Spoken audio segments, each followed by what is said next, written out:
Ce monument en marbre, connu sous le nom de Cippe de Malte, a joué un rôle majeur dans l'histoire des déchiffrements, puisque l'inscription bilingue qui se trouve gravée sur la face antérieure en phénicien et en grec a permis à l'abbé Barthélemy de déchiffrer le phénicien en 1758.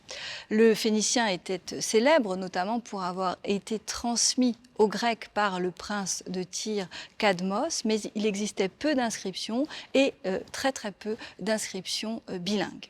L'abbé Barthélemy est garde du cabinet du roi, il connaît l'hébreu, il connaît l'arabe, il connaît le syrien et la première langue à laquelle il s'attaque est le palmyrénien qu'il déchiffre en 1754.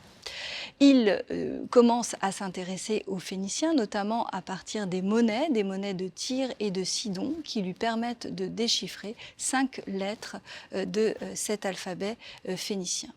Doté d'une très grande intuition, il réussit, à partir de cette inscription bilingue, de se rendre compte que l'ordre des mots n'est pas le même dans les deux formulations et que le nom des divinités et des personnages ont été adaptés. Le dieu Milcarte devient le dieu Héraclès et Ocyramon et Abdosir, les frères phéniciens, deviennent Dionysos et Sarapion.